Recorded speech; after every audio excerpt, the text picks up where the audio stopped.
27 ജനുവരി ഞാൻ ട്രേഡ് ചെയ്യാൻ പോകുന്ന ഇമ്പോർട്ടൻറ്റ് ലിക്വിഡിറ്റി ഏരിയാസ് ഏതൊക്കെയാണെന്ന് നോക്കാം. അതിന് മുമ്പ് ഇന്നത്തെ ലൈവ് ട്രേഡ് എല്ലാവരും കണ്ടെന്ന് വിചാരിക്കുന്നു. 11,000 സംതിങ് പ്രോഫിറ്റ് ഉണ്ടായിരുന്നു. ഇന്നത്തെ ട്രേഡ് കാണാത്തവരുണ്ടെങ്കിൽ കാണുക. ഇന്നത്തെ അല്ല, ലാസ്റ്റ് കഴിഞ്ഞ വെള്ളിയാഴ്ച പോസ്റ്റ് ചെയ്ത വീഡിയോ ആണ്. കാണാത്തവരുണ്ടെങ്കിൽ കാണുക. ലിക്വിഡിറ്റി ലെവൽസ് നോക്കുകയാണെങ്കിൽ നിഫ്റ്റിയിൽ 23,213 മുകളിലേക്ക് പോവുകയാണെങ്കിലാണ് ഞാൻ ഡൗൺ സൈഡിലേക്ക് ട്രേഡ് പ്ലാൻ ചെയ്യുക. ഇനീഷ്യൽ ട്രേഡ് അങ്ങനെയാണ്. ഇനി അതല്ല, മാർക്കറ്റ് 22,976 താഴെയാണ് മാർക്കറ്റ് ആദ്യം ഓപ്പൺ ആവുന്നതെങ്കിലാണ് ഞാൻ അപ്പ് സൈഡിലേക്ക് ട്രേഡ് പ്ലാൻ ചെയ്യുക. ഇത് രണ്ടാണ് എൻ്റെ ലിക്വിഡിറ്റി ഏരിയാസ് എന്ന് പറഞ്ഞാൽ.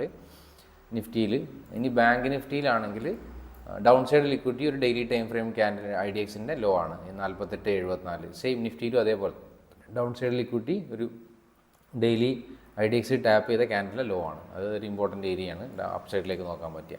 നിഫ്റ്റിയിൽ 48.74 എന്നുള്ള ബാങ്ക് നിഫ്റ്റിയിൽ 48.74 താഴേക്ക് മാർക്കറ്റ് വരികയാണെങ്കിൽ ഞാൻ അപ്പ് സൈഡിലേക്കായിരിക്കും ഇനീഷ്യൽ പ്ലാൻ ചെയ്യുക. ഇനി അതല്ല, മാർക്കറ്റ് ആദ്യം ഓപ്പണായിട്ട് 48,579 മുകളിലേക്കാണ് മാർക്കറ്റ് ആദ്യം പോകുന്നത്. ഈ ഏരിയയും ലിക്വിഡിറ്റി ഏരിയയാണ്. 48,856 ഒക്കെ ഒരു ലിക്വിഡിറ്റി ഏരിയയാണ്. പക്ഷേ നമുക്ക് ഏത് ഏരിയയിലേക്കാണ് മാർക്കറ്റ് ആദ്യം വരുന്നത് അതിനനുസരിച്ചായിരിക്കും പ്ലാൻ. 48,579 മുകളിലായിട്ടാണ് മാർക്കറ്റ് വരുന്നതെങ്കിൽ താഴേക്കായിരിക്കും ബാങ്ക് നിഫ്റ്റിയിൽ പ്ലാൻ ചെയ്യുക. ഇനിയല്ല, മാർക്കറ്റ് ഇതിൻ്റെ രണ്ടിൻ്റെ ഗ്യാപ്പിലോ അല്ലെങ്കിൽ ലിക്വിഡിറ്റി ഏരിയൻ്റെ സെൻറ്ററിലാണെങ്കിൽ 27-ാം തീയതി ക്രിയേറ്റ് ചെയ്യുന്ന price action liquidity higher time frame IDX പ്രകാരമായിരിക്കും ട്രേഡ് പ്ലാൻ ചെയ്യുക.